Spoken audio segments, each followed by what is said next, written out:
After this, Absalom got himself a chariot, horses, and 50 men to run before him. He would get up early and stand beside the road leading to the city gate. Whenever anyone had a grievance to bring before the king for settlement, Absalom called out to him and asked, "What city are you from?" If he replied, "Your servant is from one of the tribes of Israel," Absalom said to him, "Look, your claims are good and right, but the king does not have anyone to listen to you." He added, "If only someone would appoint me judge in the land, then anyone who had a grievance or dispute could come to me, and I would make sure he received justice." When a person approached to bow down to him, Absalom reached out his hand, took hold of him, and kissed him. Absalom did this to all the Israelites who came to the king for a settlement. So Absalom stole the hearts of the men of Israel. When 4 years had passed, Absalom said to the king, "Please let me go to Hebron to fulfill a vow I made to the Lord. For your servant made a vow when I lived in Jeshurun of Aram, saying, 'If the Lord really brings me back to Jerusalem, I will worship the Lord in Hebron.'" "Go in peace," the king said to him. So he went to Hebron.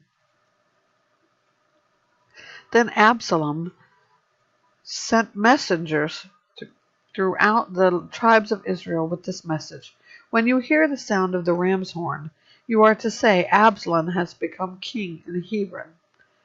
200 men from Jerusalem went with Absalom. They had been invited and were going innocently, for they knew nothing about the whole matter. While he was offering the sacrifices, Absalom sent for David's adviser Ahithophel, the Gilonite, from his city of Gilo.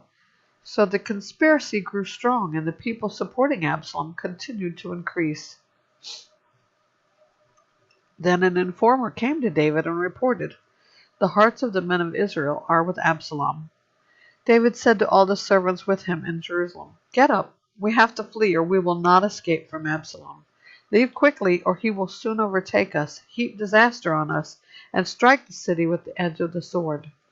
The king's servants said to him, "Whatever my lord the king decides, we are your servants."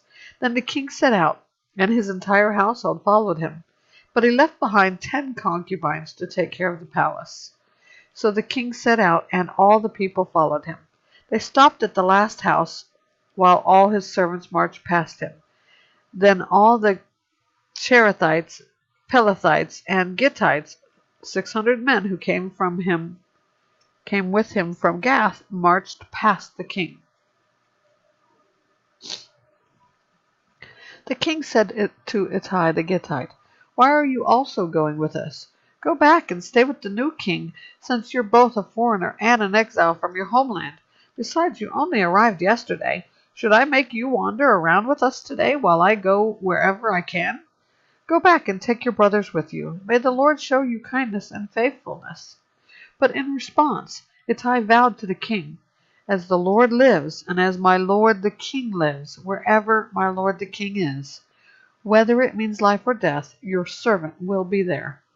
"March on," David replied to Ittai. So Ittai the Gittite marched past with all his men and the children who were with him. Everyone in the countryside was weeping loudly, while all the people were marching past. As the king was crossing the Kidron Valley, all the people were marching past on the road that leads to the desert. Zadok was also there, and all the Levites with him were carrying the Ark of the Covenant of God. They set the Ark of God down, and Abiathar offered sacrifices until the people had finished marching past. Then the king instructed Zadok, "Return the Ark of God to the city. If I find favor in the Lord's eyes, he will bring me back and allow me to see both it and its dwelling place. However, if he should say, 'I do not delight in you,' then here I am. He can do with me whatever pleases him." The king also said to Zadok the priest, "Look, return to the city in peace, and your 2 sons with you, your son Ahimaaz and Abiathar's son Jonathan. Remember, I'll wait at the fords of the wilderness until word comes from you to inform me." So Zadok and Abiathar returned the Ark of God to Jerusalem and stayed there. David was climbing the slope of the Mount of Olives, weeping as he ascended. His head was covered, and he was walking barefoot. Each of the people with him covered their heads and went up, weeping as they ascended. Then someone reported to David, Ahithophel is among the conspirators with Absalom. Lord, David pleaded, please turn the counsel of Ahithophel into foolishness. When David came to the summit where he used to worship God, Hushai the Archite was there to meet him with his robe torn and dust on his head. David said to him, if you go away with me, you'll be a burden to me. But if you return to the city and tell Absalom, I will be your servant, my king. Previously, I was your father's servant, but now I will be your servant. Then you can counteract Ahithophel's counsel for me. Won't Zadok and Abiathar the priests be there with you? Report everything you hear from the king's palace to Zadok and Abiathar the priests. Take note, their two sons, Zadok's son Ahimaaz and Abiathar's son Jonathan, are there with them. Send me everything you hear through them.